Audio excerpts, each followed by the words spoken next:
여러분, 우리는 지난 한 달 동안에 마태복음 14장의 그 말씀을 가지고 나누었습니다. 두 가지 예수님의 기적이 등장했는데, 오병이어의 기적과 무리를 걷는 기적이었습니다. 우리 예수님의 가장 대표적인 기적입니다. 이 두 가지는 잘 기억을 해야 되겠습니다. 우리가 믿는 기독교 신앙의 가장 대표적인 메시지이고 신앙의 원리가 되겠습니다. 그림처럼 기억을 해야 합니다. 그림 언어라고 하는데 히브리인들의 독특한 사고방식이죠. 어떤 사건을 그림처럼 기억을 하는 겁니다. 그리고 인생의 때마다 그 그림을 기억하고 그 메시지를 생각하는 겁니다. 오병이어는 예수님께서 물고기 2마리와 보릿것 5개를 가지고 5,000명을 먹이시는 사건인데, 예수님이 생명의 떡이시고 그 떡을 받아 먹는 사람, 예수를 믿는 자를 말하죠. 그들은 다 산다는 메시지죠.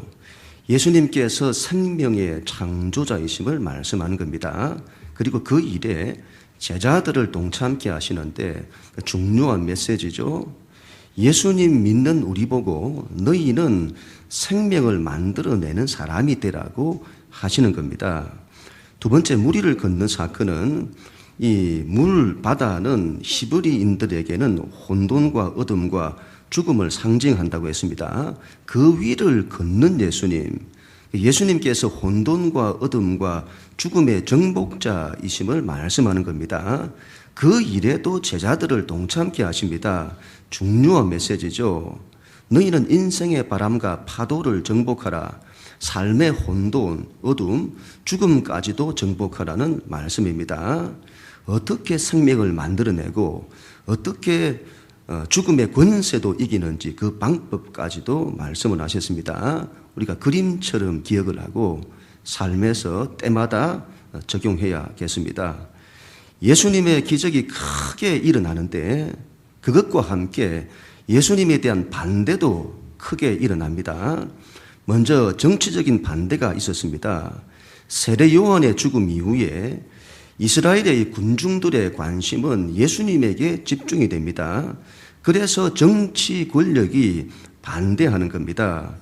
군중들이 예수님을 따르는데 예수님께서 그 군중들을 선동해서 반란을 일으킬지 모른다고 생각을 한 겁니다. 그래서 블랙리스트 1호에 오르고 정치권의 사정의 칼날이 예수님을 향하게 됩니다. 두 번째는 오늘 우리가 읽은 마태복음 15장에서 나타납니다. 종교 권력이 예수님을 반대하는 겁니다. 1절 말씀을 보시면 예루살렘에서 올라온 바리새인들과 서기관들이 예수님께 나왔다고 합니다. 예루살렘에 있는 종교 최고 기관인 산헤드린 공의회가 사람을 보낸 겁니다. 이전에도 바리새인들과 서기관들과 예수님 사이에 갈등과 충돌이 있었습니다. 그때와 지금이 다른 것은 이 종교 최고 권력이 예수님을 반대하고 잡아들이려고 사람을 보낸 겁니다. 지금 예수님의 공생의 공적 생애 3년 차인데 이때부터 예수님은 정치 권력의 블랙리스트 1호가 되고 종교 권력의 그 블랙리스트 1호가 되어 세상으로부터 격렬한 반대를 받는 겁니다. 여러분, 정치 권력이 반대하는 건 그렇다 치고 왜 종교 권력이 예수님을 반대하는지 이해가 되지 않습니다. 우리가 지금까지 확인을 했습니다마는 우리 예수님의 모든 관심은 그 시대 그 로마 제국의 통치 아래에서 신음하는 백성들이었습니다. 아니, 이 세상과 오는 세상, 인류 역사 속에서 갈등하고 헤매고 좌절하고 절망하는 모든 인간, 마치 목자 없는 양과 같이 인생을 이리저리 헤매는 길을 잃은 인생이 결핍되고 부족에 시달리고 그들의 고난과 아픔, 상처와 눈물, 좌절과 절망을 해결하시는 그들을 사랑하시고 그들을 고치시고 그들에게 생명과 구원을 주시는 겁니다. 그런데 왜 이 예수님을 반대하는 걸까요? 이해가 안 됩니다. 오늘 2절, 3절 말씀, 우리 하나님 말씀 같이 읽습니다. 당신의 제자들이 어찌하여 장로들의 전통을 범하나이까? 떡을 먹을 때 손을 씻지 아니하나이다. 대답하여 이르시되 너희는 어찌하여 너희의 전통으로 하나님의 계명을 범하느냐. 아멘.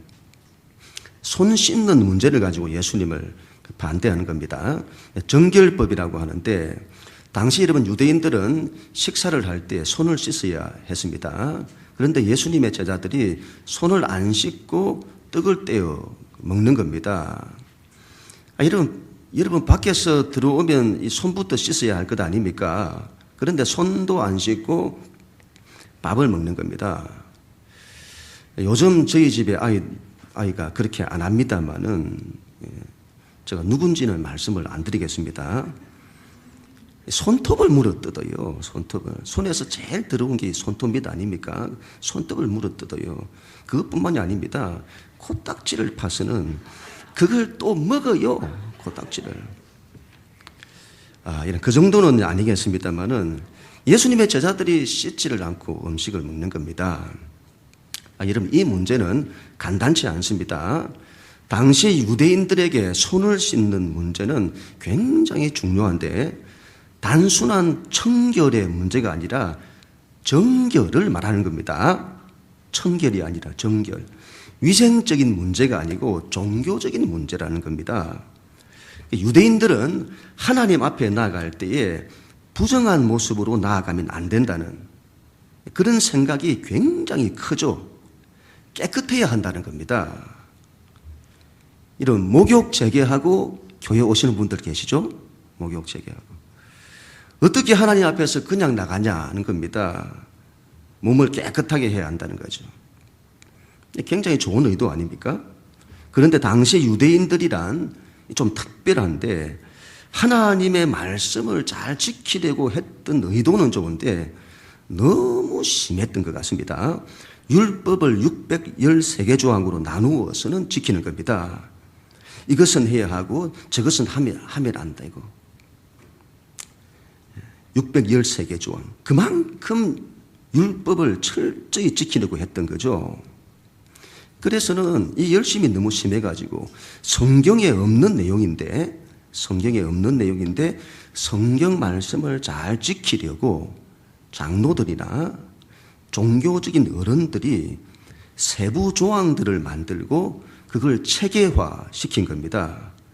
그런 걸 두고 장로들의 유전이라고 합니다. 다르게 말하면 종교적인 전통이죠. 예수님 당시에 이런 전통이 이스라엘 사람들의 삶의 원리요 기준이었던 겁니다. 특별히 여러분 정결법은 더 그랬습니다. 하나님 앞에 나아갈 때 깨끗해야 한다는 거죠. 깨끗해야 한다. 그래서는 음식도 가립니다. 부정하게 될까 봐 가리죠. 어떤 음식은 먹으면 부정하게 되기 때문에 먹으면 안 되고 어떤 음식은 먹어도 되고 어떤 것은 만지면 안 되고 부정하게 되기 때문에 어떤 것은 만져도 되고 어떤 일은 하면 안 되고 어떤 일은 해도 되고 이방인들과 식사를 같이 하면 안 됩니다. 부정하게 되기 때문에 세리나 죄인들과는 상종을 하지 않아야 합니다. 부정하게 되기 때문에. 그런데 예수님께서 그들과 함께 식사도 하시고 사귀기도 하시고 그렇게 하시니 당시 유대 관습에 맞지 않아요. 유대 관습을 흔드는 자, 전통을 흔드는 자로 종교 권력으로부터 눈밖에 나는 겁니다. 예수님은 이런 가난한 자들에게 떡 하나 더 먹이고 병든 자를 고치고 죄인들을 구원하고 사람들 사랑하고 사람들 살리고 우리 예수님 그런 데 관심이 있으신데 바리새인들과 서기관들은 손 씻는 데 관심이 있는 겁니다. 뭐가 중요한디? 사람들 사랑하고 사람을 살리려고 해야 할 것 아닙니까? 병든 자를 고치려고 해야 할 것 아닙니까? 그것보다 손 씻는 게 더 중요하냐는 겁니다. 예수님 말씀하시죠. 너희는 어찌하여 너희의 전통으로 하나님의 계명을 범하느냐, 거역하느냐. 하나님 말씀 지키려고, 하나님 말씀을 잘 지키려고 인간의 전통을 만들었는데 그 전통이 오히려 하나님 말씀을 반대한다는 겁니다. 당시 여러분 유대인들은 이 장로들의 유전, 이 전통을 하나님 말씀과 같을 거라고 생각했습니다. 그러나 예수님은 그게 전혀 다를 수 있다고 말씀하시는 거죠. 여러분, 인간의 전통이냐 하나님의 말씀이냐? 당연히 하나님의 말씀이죠. 그렇게 말할지 모르겠습니다만 이 문제가 굉장히 어려운 문제라는 겁니다. 사람이 얼마나 전통을 의지하고 전통에 사로잡혀 있는지 모릅니다. 우리는 이렇게 해왔다. 우리 교회는 이렇게 해왔다. 그런데 왜 그렇게 안 하냐? 전에 교회에서는 이렇게 했다. 여기에서는 왜 안 하냐? 장로교는 이래야 한다. 세상이 다 그렇게 한다. 이 시대 문화가 그렇다. 그런데 너는 왜 안 하냐? 여러분, 전통, 관습, 이거 바꾸는 거 얼마나 어려운지 모릅니다. 하늘의 별 따기처럼 어렵습니다. 패러다임을 바꾸는 것과 같은 거예요. 여러분, 이전에 이런 책이 있었죠. 공자가 죽어야 나라가 산다. 우리나라의 만연에 있는 유교 전통을 말한 겁니다. 형식, 제도, 그런 걸 말한 거죠. 이런 추석 명절이 지났습니다만 제사의식 같은 것도 그렇습니다. 제사는 이렇게 드려야 한다. 이런 절차, 저런 절차. 그런 걸 목숨처럼 생각하는 사람들이 있어요. 그래서 명절만 되면 가족끼리 싸워요. 왜 이렇게 하니? 왜 저렇게 하니? 여러분, 뭐가 중요한디? 가족끼리 사랑하고 화목한 게 중요한 것 아닙니까? 그것보다 어떻게 형식이 더 중요할 수 있습니까? 이 세상에 사람을 사랑하고 위하는 것보다 더 중요한 게 어디 있습니까? 그런데 그걸 몰라요. 인간의 전통은 주의를 만듭니다. 유대교에서는 이 전통이 율법주의를 만드는 겁니다. 율법, 하나님의 말씀은 귀한 거죠. 그런데 문제는 율법주의입니다. 전에도 한번 제가 말씀을 드렸습니다만 주의, 이즘이라고 하죠. 주의, 이즘, 그런 걸 조심해야 합니다. 주의가 사람을 잡습니다.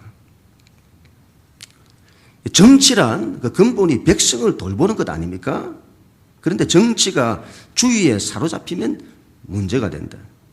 그래서 보수주의, 진보주의, 민주주의, 사회주의. 교회 안에 있는 어떤 분들은 하나님 신앙을 보수주의와 섞어요. 어떤 분은 진보주의와 섞습니다. 어떤 분들은 민주주의가 기독교 신앙인 줄 압니다. 어떤 분들은 사회주의가 기독교 신앙인 줄 압니다. 입장이 있을 수 있습니다. 그러나 주의에 갇히면 안 됩니다. 예수님 말씀을 기억해야 됩니다. 그게 하나님 말씀에 반대될 수 있다. 칼빈과 종교개혁자, 칼빈과 루터는 대단한 종교개혁가들이죠.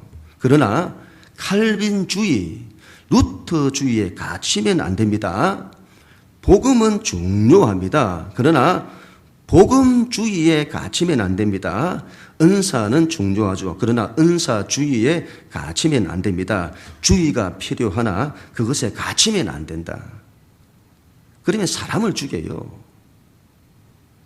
칼빈주의는 칼빈주의가 아니면 다 이단인 줄 압니다.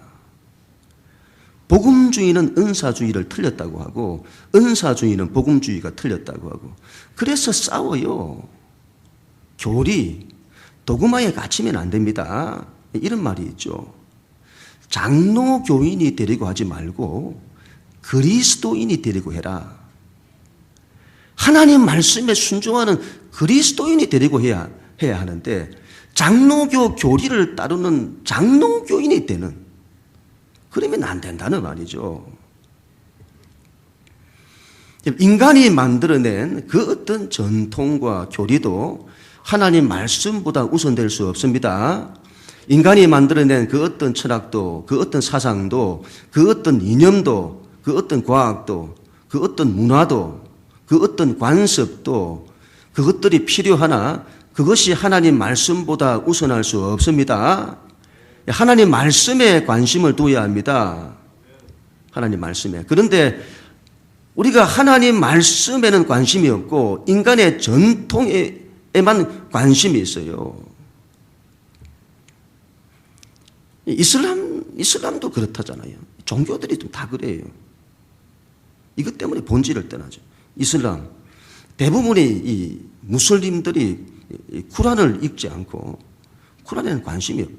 쿠란이 막 경전이라고 알고 있습니다만 읽지를 않는데요. 우리와 비슷하죠.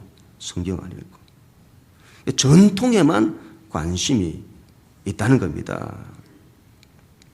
이 쿠란과 성경을 비교해서 보면요, 금방 드러납니다. 쿠란 한번 보세요. 읽다가 포기하게 됩니다. 제가 포기가 되더군요. 이게 경전인가 싶어요. 그러나 이런 것들을 아무리 이야기해도, 이 무슬림권에서, 이슬람권에서 아무리 이야기해도 결국은 그들의 결론은 알라는 유일한 신이고 무함마드는 알라의 마지막 계시다다. 그걸로 돌아간대요. 그걸로 도루묵이라고 하죠. 아무리 가르쳐도 도루묵. 신앙이 여러분 진리로 승부를 해야 할 것 아닙니까? 신앙이 진리로. 진리, 말씀. 근데 말씀에는 관심이 없어요. 그러니 안 되는 겁니다. 말씀에 진리에 목숨을 걸어야 할 것 아닙니까? 기독교 신앙도 말씀에 목숨을 걸지 않으니 신앙이 늘 넘어지는 겁니다. 이상한 신앙이 만들어져요. 심하면 괴물 같은 종교가 만들어지고. 인간이 만들어낸 전통이 아니라 하나님의 말씀에 목숨을 걸어야 합니다. 하나님 말씀은 진리요 생명입니다. 아리스토텔레스, 플라톤, 철학이, 이런 철학이 아무리 좋아도 그거에 목숨 걸 수 있습니까? 그게 생명을 줍니까? 과학, 인과율의 법칙이죠. 얼마나 설득이 있습니까? 그러나 거기에 목숨 걸 수 있습니까? 그게 우리에게 생명을 줍니까? 처세술, 자기개발, 성공철학, 아무리 좋아도 거기에 목숨 걸 수 있습니까? 마르크스의 사회주의, 목숨 걸 수 있습니까? 거기에 목숨 거는 사람들 많죠. 만인은 평등하다. 그 사상, 그 이념, 얼마나 많은 사람들이 거기에 목숨 걸고 순교했는지 모릅니다. 기독교 신앙, 하나님께서 우리를 사랑하셔서 우리를 살리시고자 하나님이 당신의 전부를 희생하시는, 예수님께서 우리를 사랑하셔서 당신의 목숨까지 버리시는 이 같은 사랑이 어디 있습니까? 이 같은 사랑이 없고 이 같은 구원이 없습니다. 거기에 우리의 목숨을, 인생을 걸어야 할 것 아닙니까? 사회주의 평등에도 목숨을 걸고 순교하는데 하나님 말씀에 목숨을 안 걸다니요. 4절부터 6절 하나님 말씀 같이 읽습니다. 하나님이 이르셨으되 내 부모를 공경하라 하시고 또 아버지나 어머니를 비방하는 자는 반드시 죽임을 당하리라 하셨거늘 너희는 이르되 누구든지 아버지에게나 어머니에게 말하기를 내가 드려 유익하게 할 것이 하나님께 드림이 되었다고 하기만 하면 그 부모를 공경할 것이 없다 하여 너희의 전통으로 하나님의 말씀을 폐하는도다. 아멘. 장로들의 유전이 어떻게 하나님 말씀과 반대되는지를 예수님 구체적으로 예를 들어서 말씀을 하십니다. 율법에는 부모를 공경하라고 합니다. 또한 부모를 비방하는 자는 반드시 죽임을 당하리라고 하셨습니다. 그만큼 부모 공경을 강조한 겁니다. 그런데 유대교가 고르반이라고 하는 전통을 만든 겁니다.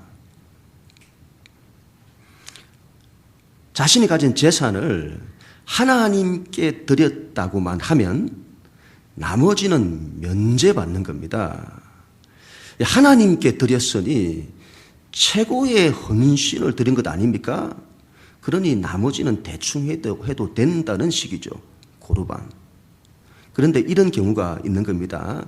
전통들의 폐단인데 그 사람이 부모님을 모시고 싶지 않은 겁니다.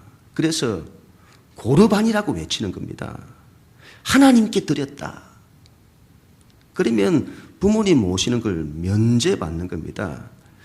하나님께 드렸다고 했지 언제 드리겠다고는 하지 않았기 때문에 자신의 재산을 그대로 소유하면서 언젠가 드리면 되는 거죠. 사람들에게는 하나님께 드렸으니 신앙이 좋다고 존경의 대상이 되고 부모님 모시는 건 면제받고 하나님을 섬긴다는 핑계로 사람에 대한 예를 다하지 않는 걸 말합니다. 예수님께서 이 점을 지적하신 거죠. 부모를 공경해야 할 의무가 있음에도 불구하고 하나님을 공경한다는 핑계로 부모 공경을 포기하는 것 어떻게 그럴 수 있냐. 부모 공경은 하나의 이름은 대표적인 예죠. 사람에 대한 사랑을 말하는 겁니다. 사람 사랑에 대한 가장 기본이 부모 공경이죠. 하나님을 사랑한다고 하면 반드시 사람을 사랑해야 한다는 겁니다. 하나님을 사랑한다고 하면 사람 사랑이 면제되는 것이 아니라는 거죠. 그런데 믿는다는 사람들 중에 하나님을 사랑한다고 하면서 사람을 사랑하지 않는 겁니다. 하나님을 사랑한다고 하니 신앙이 굉장히 좋은 것처럼 보여요. 그런데 사람 사랑할 줄을 모르는 겁니다. 하나님을 섬긴다고 하는데 사람 섬길 줄을 모르는 겁니다. 하나님께 헌신한다고 하는데 사람에게 헌신할 줄을 모르는 겁니다. 예수님 말씀하시는 거죠. 그렇다면 그것은 바른 신앙이 아니다. 그런 신앙은 하나님 말씀을 어긴 거다. 신앙이란 이 두 가지가 분리되지 않는 겁니다. 하나님 말씀은 본래가 여러분 그런 겁니다. 하나님 말씀의 근본은 하나님 사랑과 사람 사랑이 아닙니까? 이 두 가지는 분리될 수가 없어요. 하나님은 사랑한다는데 사람은 사랑하지 않는 잘못된 거라는 거죠. 이게 안 되니 기독교 신앙이 세상으로부터 욕을 먹는 겁니다. 그 사람이 하나님 신앙, 그 하나님을 신앙한다고 하는데 그 신앙이 옳다는 것을 무엇으로 확인한다고요? 무엇으로? 사람 사랑으로. 사람 사랑하느냐 그걸로. 그 사람이 사람을 사랑할 줄을 모른다. 사람을 이해할 줄도 모르고 배려할 줄도 모른다. 부모님 공경할 줄도 모르고 어른 공경할 줄 모르고 그러면 그 사람의 신앙을 의심해 봐야 된다는 겁니다. 신앙이 바른 신앙인지 반대로 믿는 자가 사람은 사랑하는데 하나님을 사랑할 줄 모른다. 그것도 잘못된 겁니다. 그런 신앙을 휴머니즘적 사랑이라고 합니다. 굉장히 옳은데 굉장히 위험합니다. 하나님 신앙을 가장 크게 반대할 수 있습니다.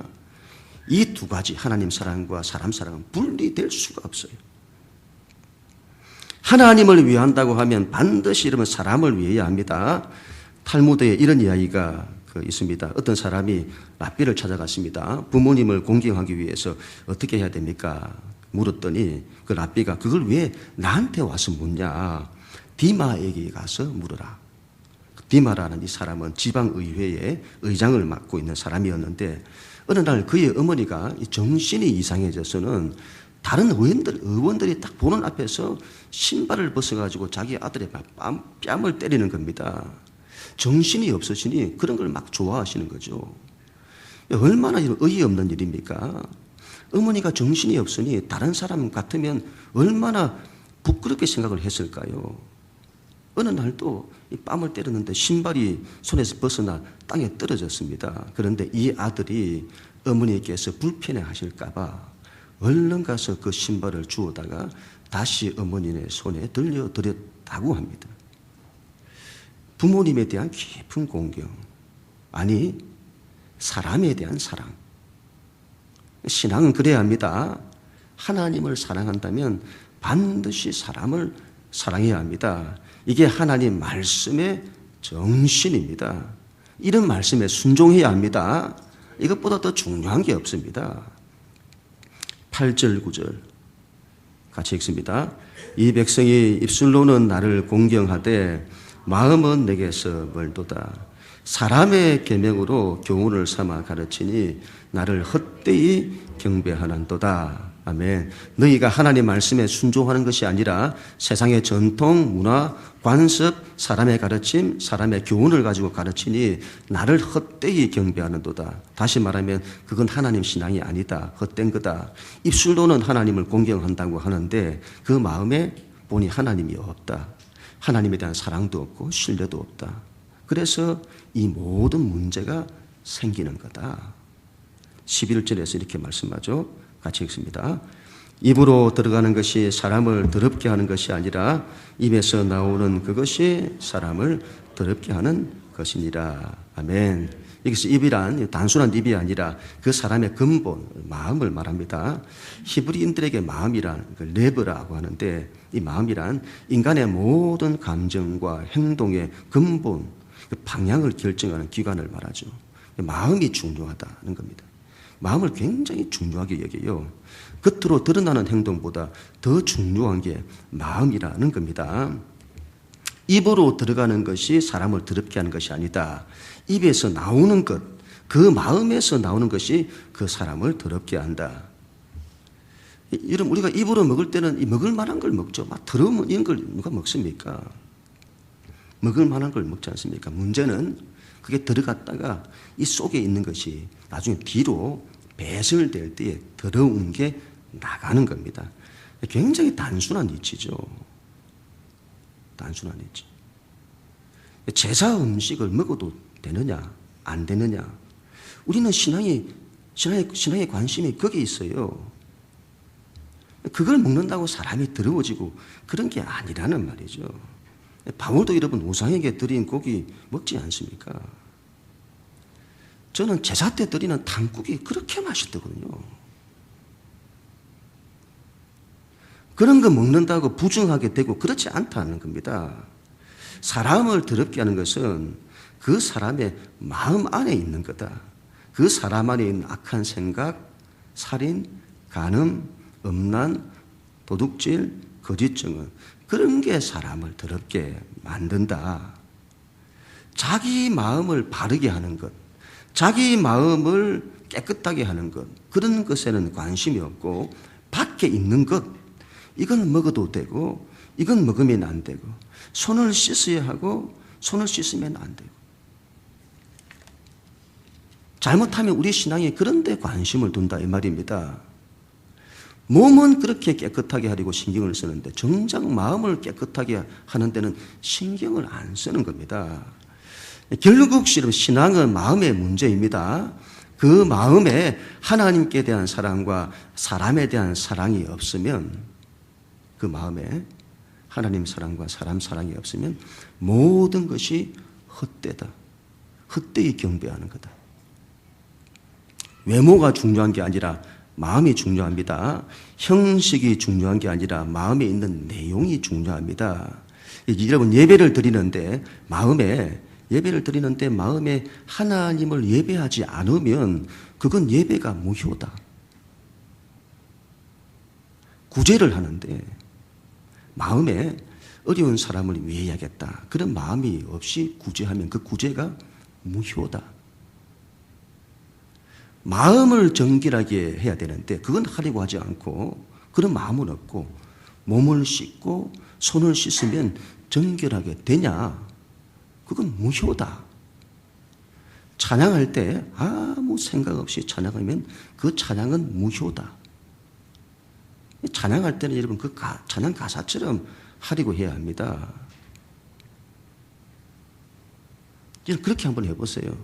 두 손 들고 찬양합니다 하면 두 손 들고 찬양해보려고 하고, 사랑합니다 나의 예수님 하면 예수님 사랑합니다고 마음으로 고백하고, 사랑합니다 아주 많이요 하면 내 마음 더 많이 하나님 사랑합니다 고백하려고 하고, 마음이 들어가요. 좀 마음이 가야 합니다. 기도할 때도 마음이 안 가면, 마음이 하나님께 모아지지 않으면 그 기도는 상달되지 않는다. 유대인들은 그렇게 생각한다고 하죠. 무효다. 지난 주 중에 제가 이슬람 강의를 들으면서 참 재미난 이야기를 제가 들었습니다. 이 무함마드, 이슬람의 창시자인 무함마드의 이 은행록이 있는데 하디스라고 합니다. 거기에 이 무슬림의 남자들이 기도할 때에 기도 응답이 되지 안 되는 세 가지가 있다고 해요. 뭘까요? 기도 응답이. 어떤 데 기도 응답이 안 될까요? 첫째가 기도를 하는데 개가 지나가면 무효다. 두 번째가 나귀가 지나가면 무효다. 셋째가 아주 기가 막힙니다. 셋째. 뭘까요? 여자가 지나가면 무효다. 선교사님 부부가 타지키스탄에 가셨는데 기도하는 무슬림 앞으로 지나간 겁니다. 갑자기 그 사람이 일어서서는 화를 내면서 손가락질을 하더라는 거죠. 알고 보니까 선교사님 아내가 지나간 겁니다. 여자가 지나갔다고 자기 기도가 무효가 된대요. 무슨 황당한. 이슬람에서는 여러분, 천국에는 어떤 사람이 많으냐? 어떤 사람이 많을까요? 이 땅에서 가난했던 사람들이 많다고 합니다. 그래서 이슬람이 가난한 자를 구제하는 그런 걸 그렇게 귀하게 여겨요. 반대로 지옥에는 어떤 사람이 많을까요? 지옥에는 여자들이 많대요. 아마 이 무함마드가 부인이 많은데 여자 때문에 고생을 너무너무 한 듯합니다. 하여튼 여자분들이 이래저래 고생이 많습니다. 종교의 근본, 신앙의 근본은 마음 아니겠습니까? 마음. 이게 잘못되니 다 틀려지는 겁니다. 마음이 잘못되니 종교도 틀려지고 인생도 틀려지고, 손을 씻는 게 중요한 게 아니라 마음이 중요한 거죠. 마음이. 우리 마음에 사랑이 있어야 되겠습니다. 하나님 믿는 사람은 그래야 합니다. 정의보다도 더 사랑이 있어야 합니다. 하나님 전심으로 사랑하고 사람을 전심으로 사랑하는, 하나님을 전심으로 위하고 사람을 전심으로 위하는 그 마음. 또한 사람의 전통보다 더 중요한 것이 하나님의 말씀입니다. 하나님의 말씀은 진리입니다. 그 말씀에 순종해야 합니다. 이 두 가지, 하나님과 사람을 목숨처럼 사랑하고 하나님 말씀을 목숨처럼 지키는 사랑의 교회, 말씀의 교회, 그런 사랑의 사람, 말씀의 사람, 그런 우리 모두가 다 되어야 될 줄을 믿습니다. 그렇게 되기를 주님 이름으로 간절히 축원합니다.